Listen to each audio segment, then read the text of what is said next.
DNA deoxy ribonucleic acid, नाम तो आपने बचपन से ही सुना होगा, स्टडीज़ में, बुक्स में कई बार आपने पढ़ा होगा डीएनए के बारे में। फिल्म वगैरह में भी जब कोई लापता सा इंसान रहता है जिसका कुछ बैकग्राउंड पता नहीं होता है तो उसका डीएनए चेकअप करवाया जाता है, फिर उसके बारे में सारी चीज़ें पता चल जाया करती हैं। लेकिन ये डीएनए होता क्या है, किस तरीके से हमसे रिलेट करता है, डॉक्टर्स डीएनए का यूज़ किस तरीके से करते हैं, कब करते हैं, क्यों करते हैं, और डीएनए फिंगरप्रिंटिंग क्या होती है, ये सारी इन्फॉर्मेशन आपको आज के इस शो में, इस सेगमेंट में पता चलने वाली है। जी हाँ, आप सुन रहे हैं KGMU गूंज 89.6 मेगाहर्ट्ज़ की फ्रीक्वेंसी पर। मैं आरजे शिवा आपके साथ में हूँ। अब हेल्थ सेगमेंट में आज हमारे साथ में जुड़ गए doctor Anshu Priya ma'am, assistant professor from forensic fingerprinting unit KGMU से। मैम आपका वेलकम स्टूडियो में। Thank you very much. Ma'am DNA fingerprinting बड़ा ही कहें क्यूरियोसिटी वाला, जिसके बारे में जानने की इच्छा हो रही है, सब्जेक्ट है आज का हमारा डीएनए फिंगरप्रिंटिंग। बहुत ही रहस्यमयी भी लग रहा है और बहुत सारी इन्फॉर्मेशन आज हमें इसके बारे में मिलने वाली है। सबसे पहले आपका वेलकम है। सबसे पहले आप बताएं अपने बारे में, आप कैसी हैं और क्या कुछ सेवाएं दे रही हैं हमारे KGMU में। मैं बिल्कुल ठीक हूँ। मैं लास्ट ईयर असिस्टेंट प्रोफेसर के पद पे KGMU में ज्वाइन किया है। जी मैम, अभी डीएनए फिंगरप्रिंटिंग क्या होता है, सबसे पहले इसी से शुरुआत करते हैं। हाँ, डीएनए फिंगरप्रिंटिंग को समझने से पहले डीएनए को समझना बहुत ही ज़रूरी है। जी। ये डीएनए जो है एक जेनेटिक मटेरियल है जो माता पिता से बच्चों में ट्रांसफ़र होता है। ये जो जेनेटिक इन्फॉर्मेशन है वो हमारे पेरेंट्स से बच्चों में आइदर बॉडी का डेवलपमेंट क्या होगा, हेयर के कलर क्या होंगे, स्किन के कलर क्या होंगे, ये सारे डीएनए से ही पता चलता है। डीएनए जो है वो एक न्यूक्लियोटाइड्स के बने होते हैं। यद्यपि सारे पर्सन्स में डीएनए समान होता है, 99.9% डीएनए समान है, लेकिन 0.1% में भिन्नता है, और वही डीएनए फिंगरप्रिंटिंग का बेसिस है। तो न्यूक्लियोटाइड के क्रम के तुलनात्मक अध्ययन को ही हम डीएनए फिंगरप्रिंटिंग कहते हैं। न्यूक्लियोटाइड क्या होता है मैम? ये न्यूक्लियोटाइड जो होता है ना, वो sugar, nitrogenous base and phosphate से बने होते हैं। उसके क्रम को मिलाते हैं तो न्यूक्लियोटाइड बनता है, और सारे न्यूक्लियोटाइड मिलके ही डीएनए बनते हैं। ओके, सो इस डीएनए फिंगरप्रिंटिंग का यूज़ कहाँ पे होता है मैम? ये डीएनए फिंगरप्रिंटिंग का यूज बहुत ही वास्ट है।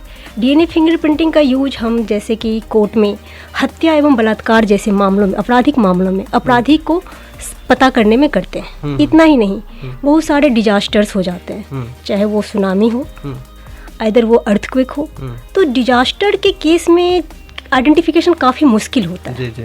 तो उस कंडीशन में हमारे पास जब डिजास्टर होती है तो सिर्फ हड्डी के टुकड़े मिलते हैं, खोपड़ी मिलती है, दांत मिलती है, जिसे पहचान करना काफ़ी मुश्किल है।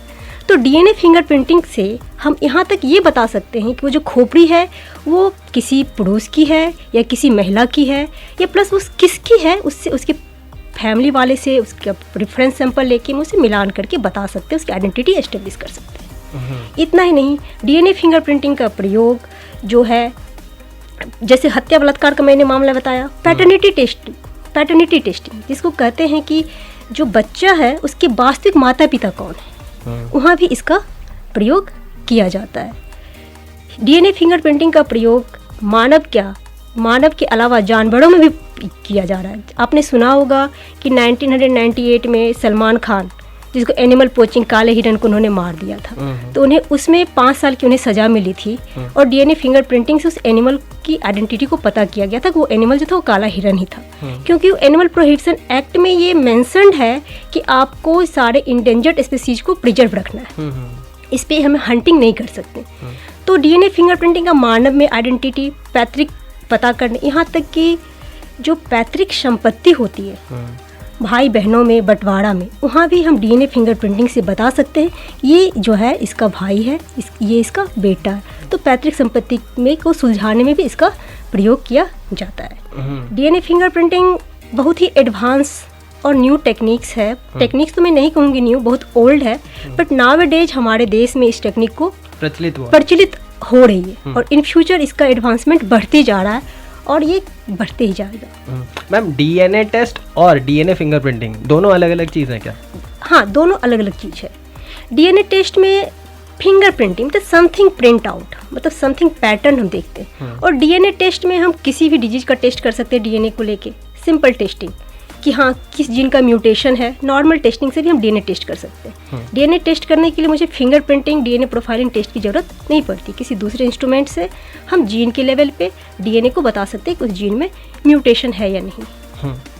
क्योंकि नॉर्मली लोगों को तो यही पता है कि डीएनए टेस्ट होता है, मूवीज़ में देखते आए हैं या फिर लोगों से पता, क्योंकि मेडिकल स्टूडेंट होंगे तो डिटेल में चीज़ें पता होंगी। फिंगरप्रिंटिंग समहाउ डिफरेंट है। है ना, फिंगर प्रिंटिंग से ही मुझे लगता है कि किसी भी, जैसे आपने बताया कि किसी भी इंसान की पहचान करनी है तो finger printing is the sequence, है ना, फिंगर प्रिंटिंग से ही उसकी पहचान करी जाती होगी। ओके, सो मैम इसको डीएनए फिंगर प्रिंटिंग कहते क्यों हैं?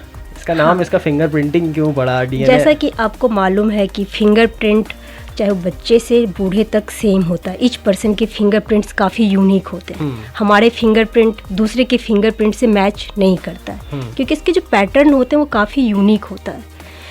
लेकिन डीएनए फिंगरप्रिंटिंग में भी सेम थिंग है, वो वहाँ भी जो पैटर्न न्यूक्लियोटाइड के जो पैटर्न है जिसका क्रम मैंने पहले बताया था, वो पैटर्न अलग अलग पर्सन में बिल्कुल अलग है।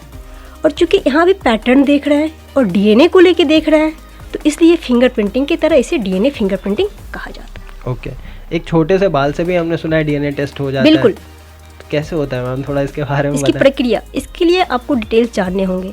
डीएनए फिंगरप्रिंटिंग जैसा कि पता है, एक छोटे से बाल से, एक रक्त के धब्बे से, सलाइवा से, किसी भी टिथ से, हेयर से, मतलब बॉडी के किसी भी सेल्स, ऑर्गन, टिश्यू, किसी से हम डीएनए निकाल सकते हैं। और सारे में डीएनए समान होगा, चाहे वो फिंगर से निकालें वही डीएनए आएगा, चाहे मैं हेयर से निकालूं तो बॉडी के किसी पार्ट से सेम ही डीएनए आएंगे। तो इसे कैसे करते हैं मैं बताती हूँ। जैसे मैं एक एग्जाम्पल बताती हूँ कि मुझे पैटर्निटी टेस्टिंग करनी है फॉर एग्जाम्पल। तो विवादित बच्चा है और उसके पिता बोलते कि मेरा बच्चा नहीं है, इसको एस्टेब्लिश करना है डीएनए फिंगरप्रिंटिंग से। तो इसमें करेंगे क्या, हम विवादित बच्चा का भी सैंपल लेंगे। वो सैंपल बकल स्वैब हो सकता है या ब्लड हो सकता है। और जो फादर है, जो संदिग्ध पिता है, पिता है या नहीं है नहीं मालूम है, उसे प्रूफ करना है। दोनों के सैंपल से हम सेल्स को निकालते हैं, फिर उसे डीएनए निकालते हैं लेबोरेटरी में। और उस डीएनए को पुराने टेक्निक में एक एंजाइम होता था, जिस एंजाइम को रिस्ट्रिक्शन एंजाइम कहते हैं, जिसको मॉलिक्यूलर सीजर कहते हैं। जैसे सीजर का काम होता है कटिंग करना, like that molecular scissor DNA को कट करता था स्पेसिफिक सीक्वेंस पे।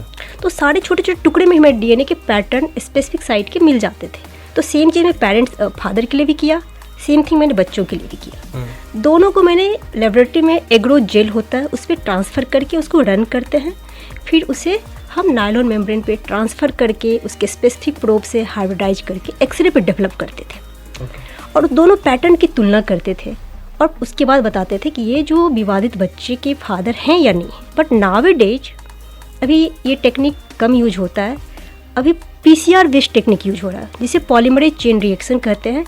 इसमें हम एसटीआर जो होते हैं, एक शॉर्ट टेंडम रिपीट, जो मैंने रिपीट की बात कही, ये रिपीट अलग अलग होते हैं। इस रिपीट को हम एम्पलीफाई करते हैं। जैसे जेरोक्स मशीन में हम कॉपी बढ़ाते हैं, एक कॉपी से 100 कॉपी।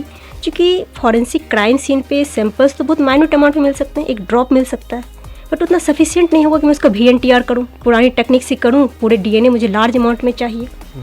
तो नया टेक्निक है जिसको हम STR प्रोफाइलिंग कहते हैं, डीएनए प्रोफाइलिंग का एडवांस है, जो नाउअडेज सारे फॉरेंसिक लेबोरेटरी में यूज हो रहे हैं।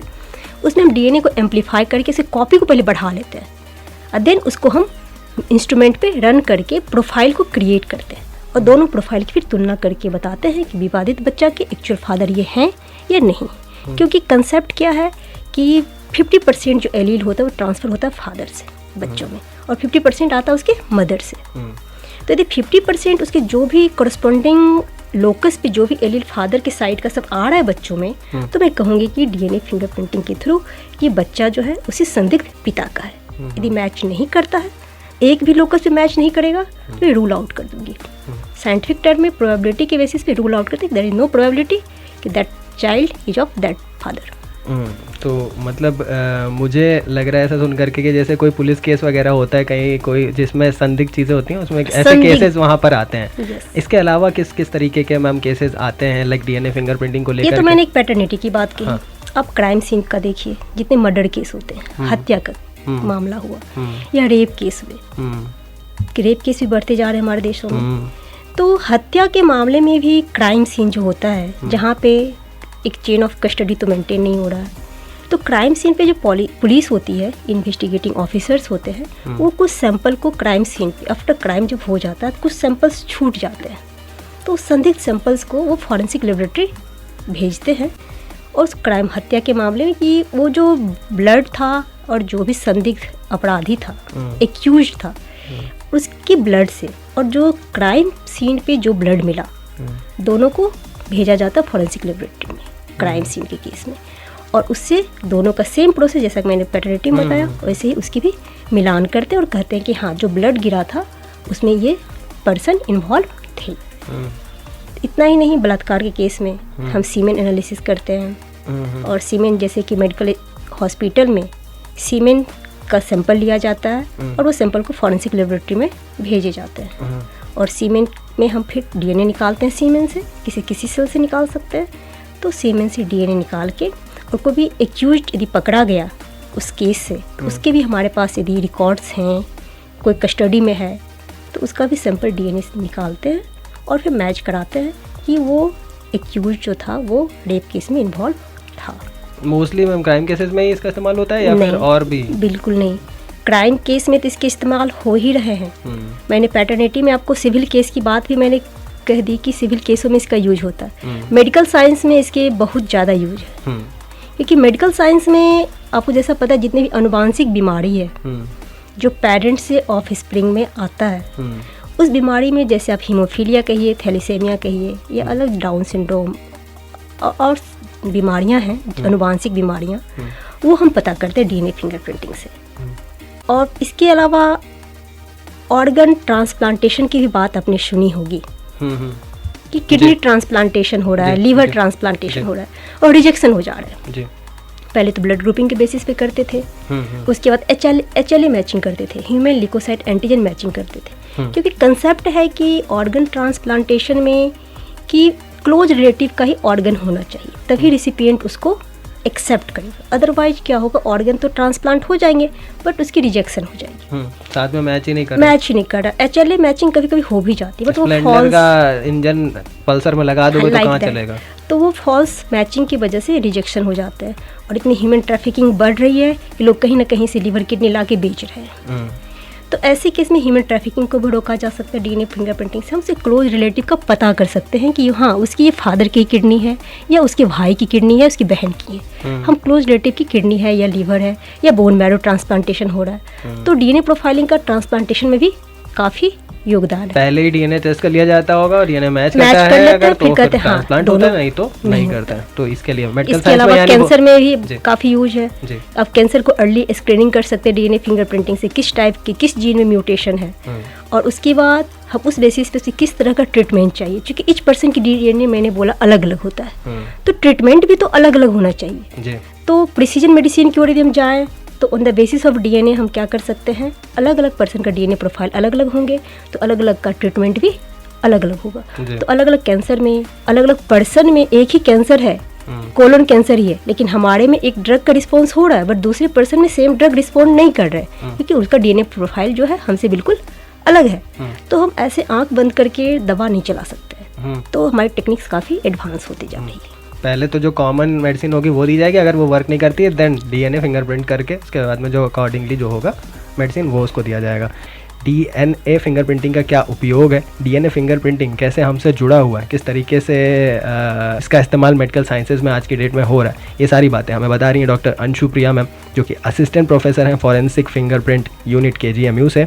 मैम एक बार फिर से आपका स्वागत है, वेलकम स्टूडियो में। Thank you. काफ़ी सारी बातें हमने करी मैम, डीएनए फिंगरप्रिंटिंग होती क्या है और फिंगरप्रिंटिंग से डीएनए फिंगरप्रिंटिंग किस तरीके से अलग है। अच्छा, ये सवाल मेरे दिमाग में आया है कि जब फिंगरप्रिंटिंग से भी पहचान हो सकती है इंसान की, तो फिर डीएनए फिंगरप्रिंटिंग करने की क्या ज़रूरत है? डीएनए फिंगरप्रिंटिंग से मुझे लगता है और ज़्यादा डीप इन्फॉर्मेशन मिल सकती है।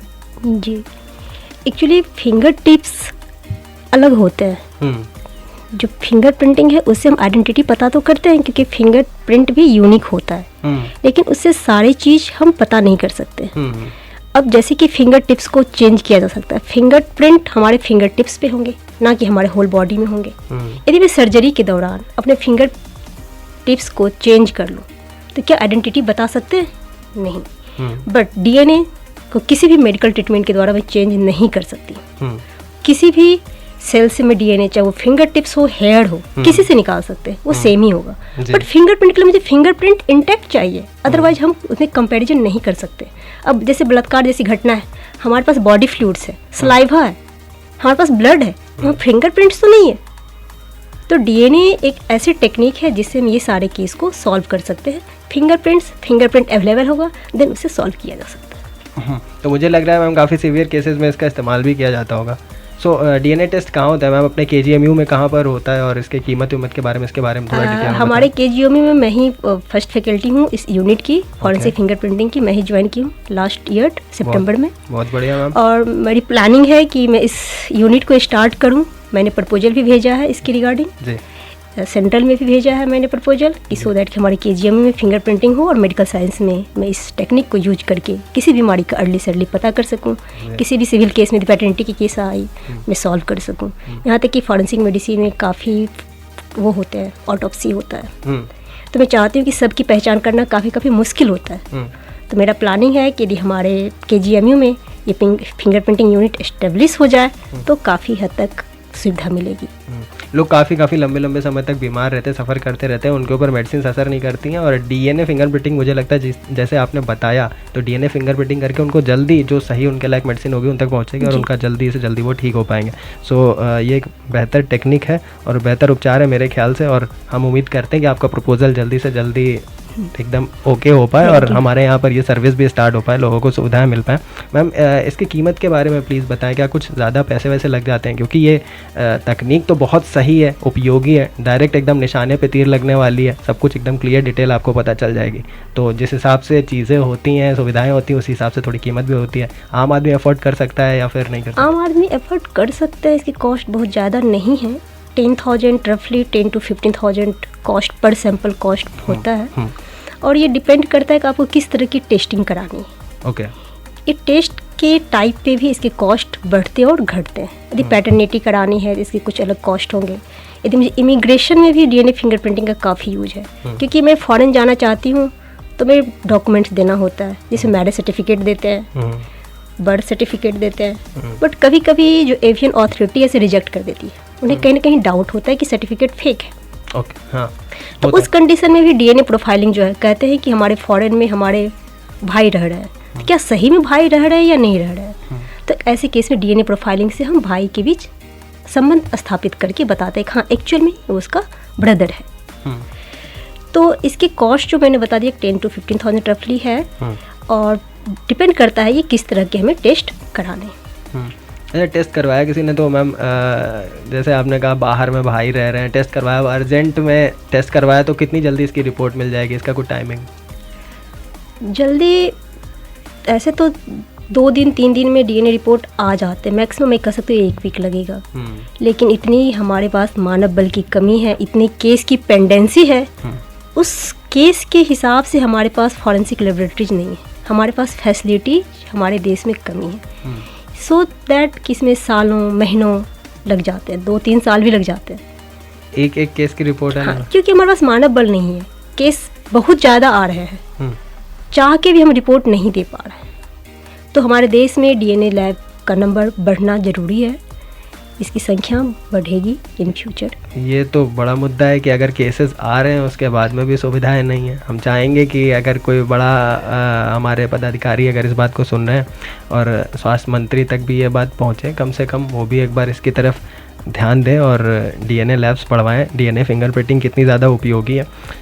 Ma'am DNA fingerprinting test report कितनी सही होती है, इसकी कुछ प्रामाणिकता है? मतलब क्योंकि हर इंसान को पूरा 100% श्योरिटी चाहिए होती है, और कहीं मिलती है कहीं नहीं भी मिलती है, तो इसके बारे में इसकी 100% श्योरिटी? देखिए, डीएनए फिंगरप्रिंटिंग टेक्निक तो काफ़ी एक्यूरेट है, किसी चीज़ को 100% नहीं कहा जा सकता, बट मैं कहूँगी 99.9% एक्यूरेट है। लेकिन कभी कभी रॉन्ग कन्विक्शन हो जाता है, उसके कारण टेक्निक्स का प्रॉब्लम नहीं है, वो रॉन्ग कन्विक्शन है ड्यू टू सैंपल कलेक्शन। आपने मिस हैंडलिंग किया सैंपल को, आपने चेन ऑफ कस्टडी को मेंटेन नहीं किया, आपने क्राइम सीन पे एक्स्ट्रा अपने स्नेचिंग कर दिया, तो आपके भी डीएनए वहाँ पे आ जाएंगे। तो उसमें रॉन्ग कन्विक्शन ही ना होगा, कन्फ्यूजन होगा, क्योंकि टेक्निक से एक्यूरेट। तो हमें करना क्या है कि उस क्राइम सीन को या जिस तरह के उसमें कंटामिनेशन बिल्कुल ना हो, क्राइम सीन पे ज़्यादा इंटरफेरेंस ना हो, या जब भी हम डीएनए का सैंपल लें तो प्रॉपर मास्क एंड ग्लव्स पहन के ही लें, और एक सैंपल को लें तो दूसरे सैंपल में चेंज कर लें। तो ये सब सावधानियां बरतनी होगी, तो DNA technique is extremely accurate. So DNA test क्यों करवाते हैं मैम? मतलब जैसे डीएनए फिंगरप्रिंटिंग टेस्ट के बारे में तो हमने जान लिया कि ये होता क्यों है, कहाँ पर इसका उपयोग है। अगर डीएनए टेस्ट की बात करें तो उसका उपयोग कहाँ पर होता है? रीज़न यही है कि हमारे देश में जो क्राइम की जो एबिलिटी है, आपराधिक मामला, वो बचपन से क्राइम होते ही आ रहा है। बचपन से सबके मन में क्राइम है, आपराधिक मामले बढ़ते जा रहे हैं। पहले लोग लाठी से क्राइम करते थे, भाला से करते थे, अभी गन से क्राइम करते हैं। तो क्राइम तो हो रहा है। तो कभी कभी इस क्राइम को सॉल्व करने के लिए आपके पास कोई सॉलिड सबूत होनी चाहिए कि किसने क्राइम किया है और कब हुआ है, क्या हुआ है। तो इसको सबूत को प्रूफ करने के लिए एक साइंटिफिक मेथड का यूज किया जाता है। तो इसलिए में डीएनए टेस्ट करवाया जाता है, DNA fingerprinting. Okay, so DNA fingerprinting के बारे में तो काफ़ी सारी बातें हमने जान ली हैं। लिसनर से हम कहना चाहेंगे कि अगर वो उनके कुछ सवाल हैं इससे संबंधित तो वो अपने सवाल ज़रूर हम तक भेजें। हमारा व्हाट्सएप नंबर है 8887019138। एक बार हम दोहराते हैं 8887019138। इस नंबर पर व्हाट्सएप पर लिख करके भी आप भेज सकते हैं अपने सवाल। और हमारे ईमेल आईडी है www.fm@kgmcindia.edu। इस पर भी लिख करके भेज सकते हैं आप अपने सवाल। मैम, आप कुछ मैसेज देना चाहेंगी? क्योंकि हमारे मन में जो भी अभी तक जो चीज़ें आई डीएनए फिंगरप्रिंटिंग से लेकर के जो सवाल आए वो हमने पूछे हैं। आप कुछ और एक्स्ट्रा बताना चाहेंगी या फिर कोई मैसेज जो लोगों तक कन्वे करना चाहेंगी? मैं ये मैसेज कन्वे करना चाहूँगी कि डीएनए फिंगरप्रिंटिंग टेक्निक काफ़ी एक्यूरेट है और इसे एक्यूरेट बनने के लिए जो क्राइम सीन पे जो भी आईओज होंगे, पुलिस पदाधिकारी होंगे या जो इस केस को जो डील कर रहे होंगे, वो सैंपल कंटामिनेशन का ध्यान जरूर रखें कि सैंपल कंटामिनेट नहीं हो। या जो मेडिकल ऑफिसर्स हैं वो जो सैंपल कलेक्ट करते हैं during medical examination of the rape victim, तो sample collection should be proper so that we can go ahead in the better way. अच्छा, एक आध सवाल मेरे दिमाग में अभी आया है कि क्या ये डीएनए फिंगरप्रिंटिंग की उपलब्धता कितनी है? गवर्नमेंट हॉस्पिटल्स में ही है या फिर प्राइवेट में भी है? और अगर प्राइवेट में है तो फिर कितनी इसकी एश्योरिटी? हमारे देश में डीएनए फिंगरप्रिंटिंग जो 7 CFSL है, सेंट्रल फॉरेंसिक साइंस लेबोरेटरी, 7 जगह होती है। इसके अलावा जो स्टेट फॉरेंसिक साइंस लेबोरेटरीज हैं 28 स्टेट, वहाँ भी डीएनए फिंगरप्रिंटिंग होता है, जो मोस्टली आपराधिक मामलों को डील करते हैं, मेडिकल साइंस को डील नहीं करते हैं। ओके, थोड़ा सा जो मेडिकल साइंस को थोड़ा देख रहे हैं वो CCMB हैदराबाद एंड CDFD है, जो कुछ जेनेटिक टेस्टिंग भी कर रहे हैं। तो हमारे देश में मेडिकल यूनिवर्सिटी में, खासकर हमारे लखनऊ में, कहीं भी डीएनए फिंगरप्रिंटिंग का टेस्ट नहीं होता है। होप KGMU में यदि प्रपोजल एक्सेप्ट हो जाए तो स्टार्ट हो जाएगा। डेफिनेटली होना चाहिए। जब इस्तेमाल इतने ज़्यादा हैं और इतने बारीक हैं तो फिर डेफिनेटली होना चाहिए। इस सुविधा का भी लोगों को लाभ मिलना चाहिए, समय भी बचेगा और सेहत भी जल्दी ठीक हो सकती है लोगों की, तो डेफिनेटली होना चाहिए। तो जब गवर्नमेंट हॉस्पिटल में है तो प्राइवेट के बारे में तो हमें लगता है कि शायद ही नहीं होता। प्राइवेट में नहीं है, बट एक प्राइवेट है डीएनए फॉरेंसिक लेबोरेटरी, जिसका मेन ब्रांच दिल्ली में है। ओके, वो कोर्ट अप्रूव्ड है। एक्चुअली मुझे किसी प्राइवेट से जो अप्रूव्ड ना हो डीएनए टेस्टिंग नहीं करा सकते हैं, कोर्ट अप्रूव्ड प्राइवेट लेबोरेटरी चाहिए, तो वो सर्विस देती है। Okay, thank you so much ma'am. काफ़ी इन्फॉर्मेशन आपसे जानने को मिली हमें, और अगर कुछ सवाल हमारे पास में इस सब्जेक्ट से संबंधित आते हैं ज़रूर आपसे हम कनेक्ट करेंगे। थैंक्स अ लॉट हमारे स्टूडियो तक विजिट करने के लिए। थैंक यू, मुझे बहुत अच्छा लगा आपके स्टूडियो में आके। Thank you so much to having you, और इतनी इन्फॉर्मेशन देने के लिए आपका बहुत बहुत स्वागत। अत्यंत हर्ष और गर्व की बात है कि रेडियो KGMU गूंज आप हमारी फ्रीक्वेंसी 89.6 मेगाहर्ट्ज पर तो सुन ही सकते हैं, साथ ही विश्व के किसी भी कोने में सुन सकते हैं हमारे KGMU गूंज के एप्लीकेशन के साथ, जो अब एंड्रॉइड और iOS दोनों पर मौजूद है। एंड्रॉइड यूजर्स हमारे एप्लीकेशन को डाउनलोड करने के लिए प्ले स्टोर पर और iOS यूजर्स ऐप स्टोर पर जाकर टाइप करें KGMU गूंज और डाउनलोड करें जानकारी और मनोरंजन से भरपूर हम सबका अपना रेडियो स्टेशन, रेडियो KGMU गूंज 89.6 FM। रेडियो KGMU गूंज 89